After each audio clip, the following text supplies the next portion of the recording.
Bismillahirrahmanirrahim. Assalamualaikum warahmatullahi wabarakatuh. Perkenalkan, nama saya Sidik Sabit, nomor NIM 2022005070. Dan saya dari kelas Information System tahun 2022. Pada video ini, saya akan sedikit menjelaskan mengenai Islamic Challenges and Responses in Responding Modernity. Baik, untuk itu kita sudah menyiapkan beberapa topik yang akan dibahas pada video ini, seperti yang sudah terlihat pada layar. Sini ada 3 topik, tapi sebelumnya, karena kita akan bahas satu persatu, jadi kita lanjut pada slide selanjutnya. Di sini saya akan sedikit menjelaskan mengenai arti modernisasi secara global. Jadi, menurut masyarakat Barat, kata modernisasi itu mengandung pengertian pikiran, ide, aliran, gerakan, dan usaha untuk mengubah paham-paham, adat istiadat, dan sebagainya agar semua itu dapat disesuaikan dengan perkembangan zaman yang ditimbulkan oleh kemajuan ilmu pengetahuan dan teknologi.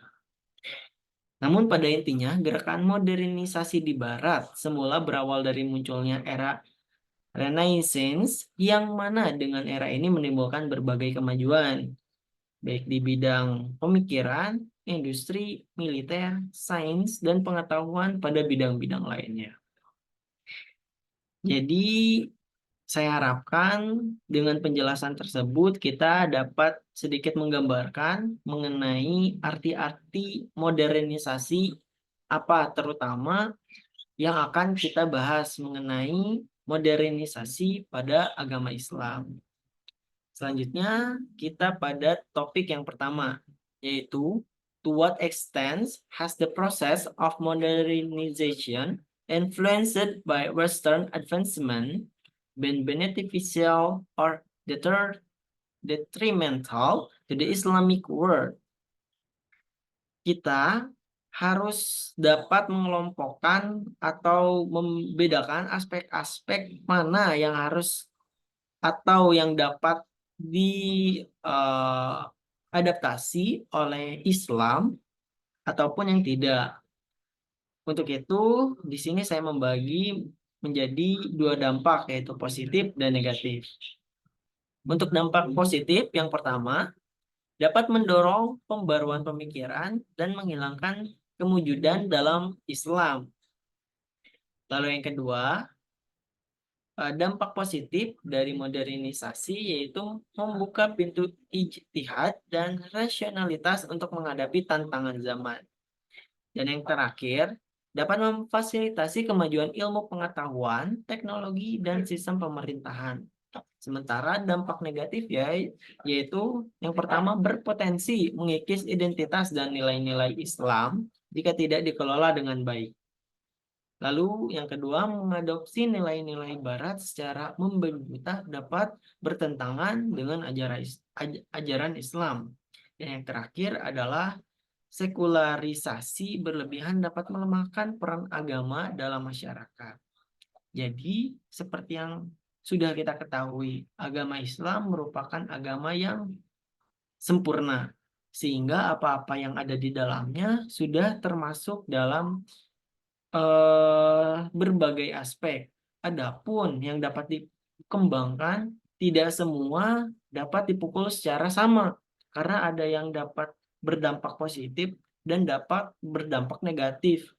Seperti contohnya, dampak positif dari modernisasi pada agama Islam, yaitu misalkan dalam hukum atau militer, itu dapat berdampak baik karena semakin mengikuti perkembangan zaman, sehingga Islam ini tidak tertinggal teknologinya oleh negara-negara lain yang sebut saja memiliki paham sekularisasi.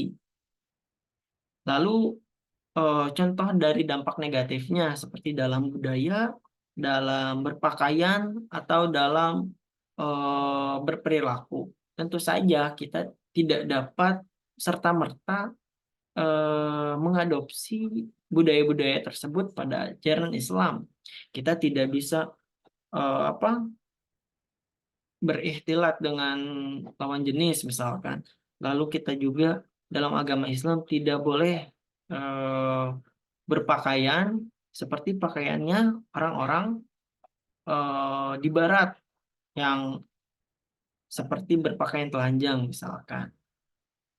Baik, mungkin itu pada topik selanjutnya kita akan membahas mengenai how should a temporary Islamic society navigate the challenges and opportunities presented by globalization while maintaining their cultural and religious identity. Di sini saya sudah mencantumkan ada beberapa dampak. Yang pertama, kita mengadopsi aspek positif globalisasi seperti kemajuan ilmu pengetahuan dan teknologinya. Lalu yang kedua, mempertahankan nilai-nilai inti Islam seperti akidah, ibadah, dan akhlak. Selanjutnya, melakukan kontekstualisasi ajaran Islam agar relevan dengan tantangan zaman. Lalu, memperkuat pendidikan dan pemahaman Islam yang moderat dan toleran. Dan terakhir, menjalin dialog dan kerjasama dengan peradaban lain, dengan tetap berpegang pada prinsip-prinsip Islam tentunya. Lalu pada topik yang terakhir, yaitu is the revival of ijtihad, independent rationing, essential for the modernization of Islamic thought, or doesn't it risk creating division within the Muslim community? Jadi, ijtihad itu membuka pintu untuk pembaruan dan penafsiran Islam sesuai perkembangan zaman. Lalu, memberikan ruang bagi rasionalitas dan pemikiran kritis dalam memahami Islam. Selanjutnya, membutuhkan batasan dan aturan yang jelas agar tidak terjadi penyimpangan dari prinsip dasar Islam. Lalu yang selanjutnya, perlu ada lembaga kredibel yang mengawasi dan mengordinasi ijtihad tersebut. Dan yang terakhir, yaitu mempromosikan sikap terbuka dan toleran terhadap perbedaan hasil ijtihad.